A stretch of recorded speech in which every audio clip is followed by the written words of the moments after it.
Hello students, my name is Anushka Tiwari and we are back with our new chapter. Our new chapter is Safety and First Aid.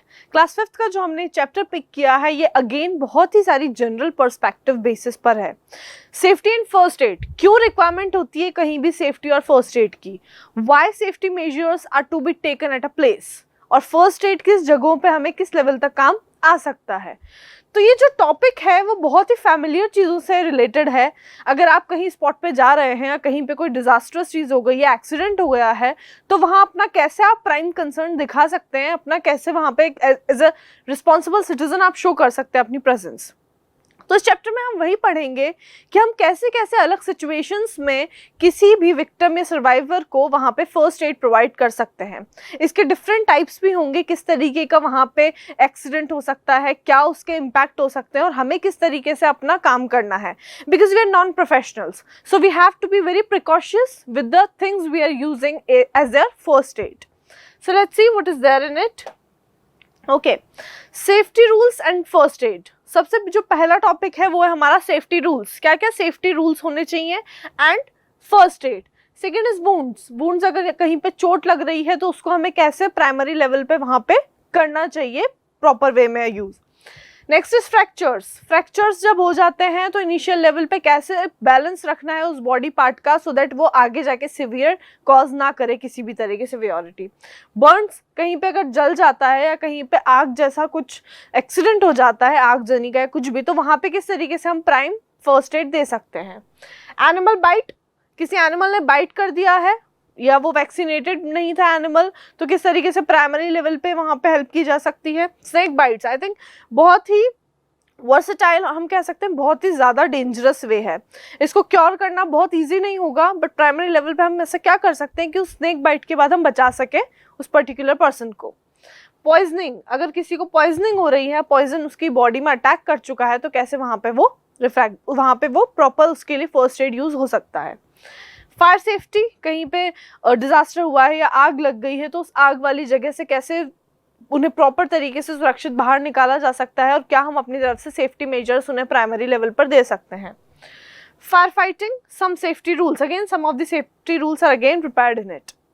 सो आज हम इस chapter का कुछ introduction पढ़ते हैं कि किस तरीके के प्रॉब्लम्स हो सकते हैं और हमें प्राइमरी लेवल पे हम क्या इमरजेंसी में उन्हें दे सकते हैं जब वो वहाँ हमारे सामने प्रेजेंट है. So let's see what is there in the next slide. Okay. Okay, introduction. We all observe that when individuals fall ill or are injured, अगर कोई individual किसी तरीके से ill हो गया है या injure हो गया है, they are taken to hospitals or doctors for treatment. बहुत ही ऑब्वियस चीज़ है कि अगर कोई इंसान कहीं किसी प्रॉब्लम में फंस गया है या कोई एक्सीडेंट उसके साथ हो गया है तो उसे कहाँ लेकर जाया जाएगा? हॉस्पिटल्स में. पर अगर वो ड्यूरेशन ज़्यादा लंबा खिंच चुका है या उसे प्रॉपर टाइम पे हॉस्पिटल तक नहीं ले जाया गया है तो हम उसके लिए क्या कर सकते हैं as a responsible citizen? But it takes time to reach them, during which if some initial care is taken, it helps treatment of such individuals and in many cases saves their life. Primary treatment अगर उन्हें ऐसा मिल सकता है कि उनकी body से अगर bleeding हो रहा है, अगर बर्न ज़्यादा लेवल का है या प्रॉब्लम ज़्यादा लंबी है, तो हम उसको वहाँ पर्टिकुलर लेवल पे कुछ प्राइमरी लेवल पे हम उनके लिए कर सकते हैं जिससे हॉस्पिटल पहुँचने तक उन्हें ज़्यादा डैमेज ना हो. ऐसा होता है ना किसी एक्सीडेंट वाले प्लेस पे अगर कहीं चोट लगी है तो बहुत ही ब्लीडिंग स्टार्ट हो जाता है सीवियर लेवल पे, तो हम उस ब्लीडिंग को रोकने के लिए वहाँ फर्स्ट एड उन्हें प्रोवाइड करवा देंगे. और अगर हम उन्हें फर्स्ट एड प्रोवाइड कर देते हैं तो बहुत हद तक हम ब्लीडिंग को वहाँ रोक सकते हैं जिससे उनका ब्लड लॉस ज़्यादा नहीं होगा और सेकेंडरी ट्रीटमेंट जो वहाँ जाके होगा हॉस्पिटल के अंदर उन्हें हेल्प मिलेगी उसके अंदर. तो आप किसी की जान बचाने में भी बहुत इंपॉर्टेंट हिस्सेदारी अपनी दे सकते हैं. However, this care cannot be taken unless we are aware and trained in first aid. ये केयर हम जब दे पाएंगे जब हमें फर्स्ट एड का थोड़ा सा नॉलेज हो. बहुत सारे कैंपेन्स जो है गवर्नमेंट की तरफ से स्टार्ट होते हैं बहुत सारे बेसिक लेवल पे, जैसे अगर कोई पुलिस के लिए भी ट्रेन हो रहा है या कोई सिविल सर्विसेज के लिए प्रिपेयर हो रहा है, एज ए जनरल पर्सन आप किसी भी चीज़ के लिए प्रिपेयर हो रहे हो अगर स्कॉलरटिक एरियाज़ में, तो वहाँ पे safety and first aid measure आपको दिया जाता है. इवन स्कूल और कॉलेजेस में भी गर्ल्स को, बॉयज़ को, सारे स्टूडेंट्स को इस तरह के सेफ्टी मेजर्स को लेके एक ट्रेनिंग पीरियड दिया जाता है कुछ दिनों का, जहाँ पे उनको एक पर्टिकुलर सर्टिफिकेट भी प्रोवाइड किया जाता है. So aims of first aid is to save life.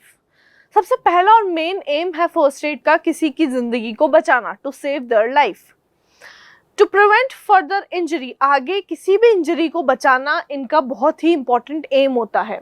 To limit worsening of the situation बहुत ही वर्स्ट लेवल पे आकर ना रुके, इससे बेटर है कि हम वहाँ पे उन्हें अपनी तरफ से एक प्राइमरी उन्हें सेफ्टी या फर्स्ट एड प्रोवाइड कर दें। टू प्रमोट रिकवरी को प्रमोट करना, यानी कि अगर हमने पहले लेवल पे शुरुआत में जब एक्सीडेंट हुआ है हमने वहाँ पे कुछ अपनी तरफ से सेफ्टी मेजर्स उन्हें दे दिए हैं, कुछ फर्स्ट एड कर दिया है, तो शायद वो चीज़ रिकवरी में हेल्प करेगी, क्योंकि अभी से आपने डैमेज का प्रिवेंशन स्टार्ट कर दिया।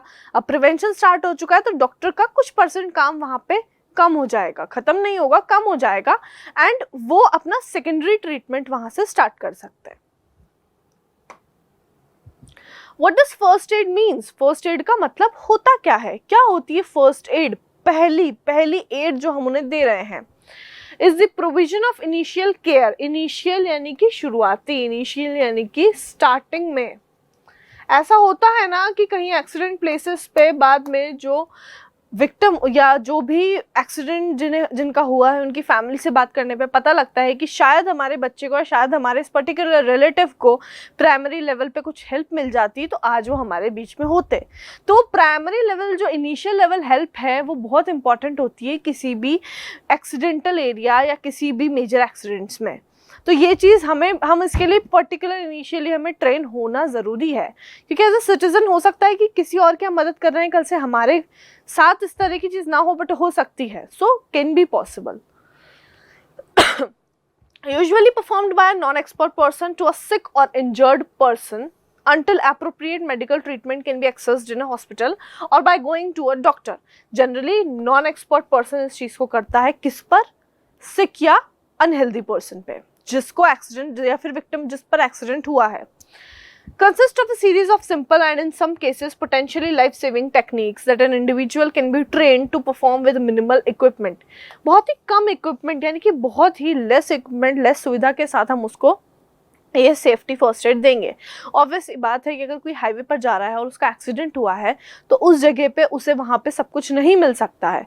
फर्स्ट एड के तौर पे हम सिर्फ इतना कर सकते हैं कि उन्हें प्रोटेक्शन दें वहाँ आसपास के एनवायरनमेंट से, उन्हें एक पर्टिकुलर जगह पर लेकर जाएं, हम उन्हें पानी उनके माउथ में हम ड्रॉप बाय ड्रॉप डाल सकते हैं जिससे वो एक्टिव रहें, उनमें जान बची रहे। तो ये कुछ मेजर्स हैं हम दे सकते हैं। It is of value in both preventing and treating sudden illness or accidental injury and in caring for large number of persons caught in a natural disaster. बहुत important होगा natural disaster, अगर कहीं landslide हो गया है या कहीं पे आग लग गई है या फिर फ्लड आ गया है या फिर किसी भी तरह का नेचुरल डिजास्टर हुआ है तो उसमें बहुत ही लार्ज ग्रुप ऑफ लोगों के लिए अगर हम फर्स्ट एड दे सकते हैं तो वो बहुत सारे लोगों की जान एक टाइम पे बचा सकता है। सपोज लैंडस्लाइड होती है किसी जगह पर, वहाँ पे ऑब्वियसली बात है डैमेज होगा, कुछ लोग पानी में भी बह जाएंगे। अगर हम फर्स्ट एड लेवल पे स्विमिंग जानते होंगे या हमें पता होगा कि हम कैसे इनिशियली इन्हें क्योर करने के लिए कुछ अपनी तरफ से प्रोवाइड कर सकते हैं, तो शायद जितना टाइम वहाँ पे पुलिस को एडमिनिस्ट्रेशन को पहुँचने में लगेगा उसके पहले हम उन्हें काफ़ी हद तक क्योर कर सकेंगे और उन्हें उन कैंप्स में लेके जा सकेंगे जहाँ पे उनका इलाज शुरू किया जा सके। It is a measure both for self-help as well as for the help of others. ये एक ऐसा मेजर है जो अपनी हेल्प एज वेल एज दूसरों के हेल्प के लिए भी बहुत ज़रूरी है। इससे हम खुद की भी हेल्प कर सकते हैं, अगर हमें कहीं चोट लगी तो हम अपना प्रिवेंशन भी कर सकते हैं, और अगर कोई और फंसा है मुसीबत में तो हम उसकी मदद भी कर सकते हैं इसके through. Help for others. Having studied first aid, you are prepared to give others some instruction in first aid, to promote among them a reasonable safety attitude and to assist them wisely if they are stricken. There is no greater satisfaction than that resulting from relieving suffering or saving a life. A very good and star point written here. इससे ज़्यादा अच्छी बात नहीं हो सकती है कि आप किसी ज़रूरतमंद की उसके मुसीबत के समय में हेल्प करते हैं। आई थिंक उससे ज़्यादा इम्पॉर्टेंट स्टूडेंट्स कुछ भी नहीं होगा। यहाँ पे ये स्टार पॉइंट है। Having studied first aid, you are prepared to give others some instruction. आप उन्हें ऐसे लेवल पे इंस्ट्रक्शन दे रहे हैं कि किस तरीके से, मतलब instruction in the sense in first aid to promote among them a reasonable safety attitude and to assist them wisely if they are stricken. अगर वो कहीं फंस गए हैं तो मतलब उन्हें ऐसा ना लगे कि वो कुछ ऐसे लोगों के बीच में है जो उनकी हेल्प नहीं कर रहे हैं, because you are trained initially. आप आपको थोड़ा बहुत उसके बारे में ज्ञान है, नॉलेज, और आप वो हेल्प कर रहे हैं, जिससे जो सिक पर्सन होगा या वो एक्सीडेंट वाले एरिया पर जो पर्सन होगा जिसको चोट लगी है, उसके अंदर भी कॉन्फिडेंस आएगा कि नहीं, I can overcome this disaster with me. ठीक है। वाई फर्स्ट एड, क्यों जरूरी है फर्स्ट एड? नहीं देंगे तो क्या होगा? The main objective of first aid is not to cure, but to ensure safety until the patient or affected person access specialized treatment. जो फर्स्ट एड है उसका मतलब क्योर करना नहीं होता, उसका मतलब होता है सेफ्टी देना, प्रोटेक्शन देना। जितना हो गया वो हो चुका है, उसके आगे कुछ होने से, कुछ ज़्यादा सिचुएशन बिगड़ने से हमें उसको बचाना है। अगर कहीं पे फ्रैक्चर हुआ है या कोई ऐसा सीवियर एक्सीडेंट हुआ है जिसमें कोई पार्ट ब्रोकन है बॉडी का, तो वहाँ पे हमें अब उसको बचाना है। क्योर हम कर नहीं सकते, लेकिन जब तक हम उसे किसी स्पेशलाइज्ड एरिया तक, ट्रीटमेंट प्लेस तक नहीं पहुँचा देते, हम अपने लेवल पे उसे बेसिक ट्रीटमेंट प्रोवाइड कर सकते हैं। It is a care administered by a person as soon as possible after an illness or accident. It is this prompt care and attention prior to the arrival of the ambulance that sometimes creates the difference between life and death or between a full or partial recovery. बहुत important है कि जब तक उस particular जगह पे, उस accident वाली जगह पे अगर एम्बुलेंस नहीं आई है, तो हमने अपनी तरफ से वहाँ अपना कंट्रीब्यूशन दिया, उसको सेफ रख के, उस पर्टिकुलर इंसान को हमने सेफ रखा जो उस दुर्घटना का शिकार हुआ था, और हमने उसे बचा के रखा ताकि उसकी सिचुएशन और वर्स्ट ना हो जाए और वो प्रॉपर सेफ हाथों में पहुँच जाए एज सून एज पॉसिबल। ठीक है। तो ये कुछ मेजर्स होते हैं जो हम दे सकते हैं सेफ्टी फर्स्ट एड के थ्रू। फर्स्ट एड हमें इसलिए भी जानना ज़रूरी है कि हम वहाँ पे क्योर करने वाले नहीं हैं, we are not doctors, but we are, as a responsible citizen, can help someone to overcome that at particular time. The major objective of first aid, सबसे important objectives क्या है फर्स्ट एड के, क्यों दिया जाना चाहिए, हमने इसके पहले भी पढ़ा है, बट यहाँ कुछ स्पेसिफिक पॉइंट हैं। That to ensure that the victim reaches the place of specialised treatment safely and life is not lost in between. मतलब कि किसी की ज़िंदगी को बचाना, आई थिंक इससे बड़ी चीज़ कुछ भी नहीं हो सकती है कि उस विक्टिम को सही टाइम पे प्रॉपर ट्रीटमेंट मिल जाए और वो डेथ फेस ना कर सके, और सही सेफ हाथों में वो सही टाइम पर पहुँच जाए। To prevent further harm, that is the injury that has taken place does not deteriorate further. जो भी हार्म हुआ है, जितनी भी कंडीशन वर्स्ट हुई है, कहीं पे चोट लगी है, ब्लीडिंग हो रही है, टूट गया है बॉडी का कोई पार्ट, ब्रोकन है, इससे ज़्यादा वर्स्ट ना हो और कुछ भी, इसमें बचाया जा सकता है by preventive at first aids, मतलब फर्स्ट इंस्टेंस पे उसको प्रिवेंशन देके। To prevent the danger of further injury, obviously आगे फर्दर इंजरी से बचाना, same as that of second point. To promote recovery by relieving the victim of pain and uneasiness. सबसे पहले तो जो इंसान शिकार हुआ है उस दुर्घटना का, या उस पर जो अफेक्ट हुआ है किसी भी तरीके का, जितने भी हमने इंट्रोडक्शन में डिस्कस किया, जो पॉइंट हमने 10 वहाँ पे पढ़े, तो सबसे पहले तो उस इंसान के अंदर से बहुत ही ब्रोकननेस वाली फीलिंग रहती है, उसका हार्ट बहुत फास्ट बीट पे पंप पूरा होता है, एंड उसको लग रहा है that now I am no more, उसके सामने पूरे विजुअल्स आ गए हैं। और अगर हमारा इनिशिएटिव वहाँ पे उसे पर्टिकुलर लेवल पे एक कॉन्फिडेंस दे सकता है, उसे उस अनइजीनेस से निकाल सकता है, so tell me what else is better than this. ये आई थिंक बहुत इंपॉर्टेंट चीज़ होगी कि हमारी की हुई एक मदद किसी के लिए बहुत ही बड़ा जीवनदान साबित हो गई। सो ये वही चीज़ यहाँ पे बोली गई है। ठीक है, okay. 3 steps for emergency situation. अब 3 स्टेप्स है उस इमरजेंसी सिचुएशन में आप जो फॉलो कर सकते हैं।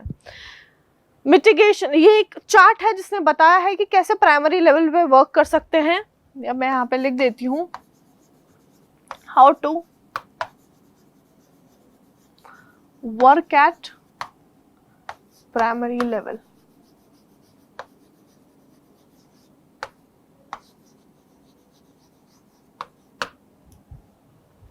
Mitigation, prevention of anticipated emergencies और मिनिमाइजिंग देयर इम्पैक्ट। कुछ भी इम्पैक्ट अगर हुआ है उसको हम डिक्रीज कर सकते हैं।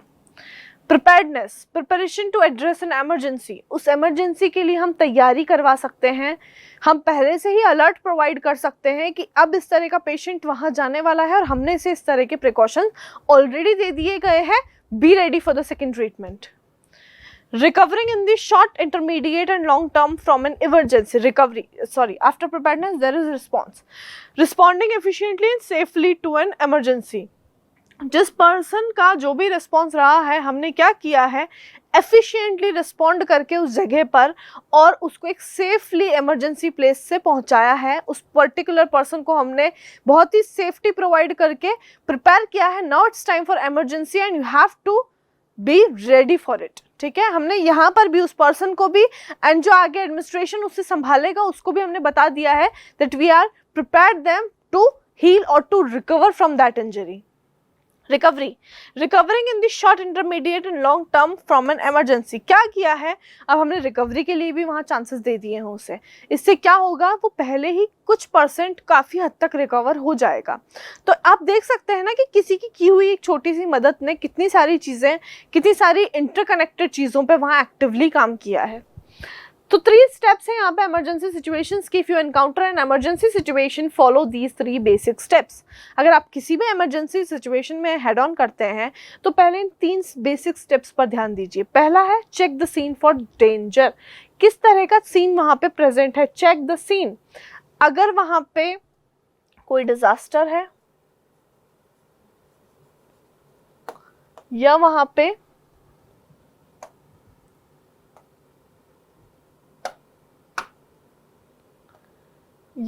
पे कोई डेंजर है, और एल्स हम क्या कर सकते हैं कि क्या वो कोई एक्सीडेंट प्लेस है या एक्सीडेंट हुआ है वहां पे। तो चेक करेंगे हम सबसे पहले सीन को। सीन क्या है, अगर ऐसा हो कि कहीं पे लैंडस्लाइड हो रही है या फ्लड बहुत ज़्यादा बढ़ गया है तो अभी क्या हो सकता है ना, खुद की सेफ्टी भी इंपॉर्टेंट रहेगी उस जगह पर। पानी का लेवल बढ़ता जा रहा है, पानी बहुत ही तेज उफान पर है, आप कूद नहीं सकते हैं फर्स्ट एड देने के लिए। पॉसिबल हो सकता है कि आप वहाँ पे रोप्स प्रोवाइड करें जिसके थ्रू वो बाहर निकल सके, उन्हें हेल्प मिले। अगर कोई जानवर है हम उसे बचा के निकाल लें, पर आप जंप नहीं कर सकते हैं all of a sudden. Though you are a good swimmer, you can know how to swim and take them out, but still if the flow is very high, you cannot jump on it. तो आपको scene देख के काम करना होगा। या हम कह सकते हैं किसी को शॉट किया गया है या बंदूक लगी है तो गोली लगी है, तो हो सकता है कि वहाँ पे खतरा अभी भी आसपास हो। तो सबसे पहले तो हमें उस पर्टिकुलर पर्सन को एक सेफ जगह पे लेकर जाना है, उस पर्टिकुलर एरिया से बचा के, अगर हमने वो सीन हमारे सामने ही हुआ है तो ये सारी चीज़ें भी हमारे लिए इंपॉर्टेंट है समझना। दूसरा आता है call for medical help if needed. Local call for help and if possible then helpline number. See, कहीं कहीं पे ऐसा होता है कि कुछ जो केसेस होते हैं मे भी हो सकता है वो पुलिस के पास हैंड ओवर हो ऑलरेडी। तो अगर ये वहाँ पे हैंडओवर है तो आपको क्या करना है, उन्हें इंश्योर रखना है कि आपका इसमें हाथ नहीं है। क्योंकि कई बार ऐसा होता है कि कोई जो भी हम कह सकते हैं प्रूफ प्रोवाइड किए गए हैं या वहाँ पे कुछ भी एविडेंसेस हैं तो उनसे भी छेड़छाड़ हो जाती है under the privilege of this.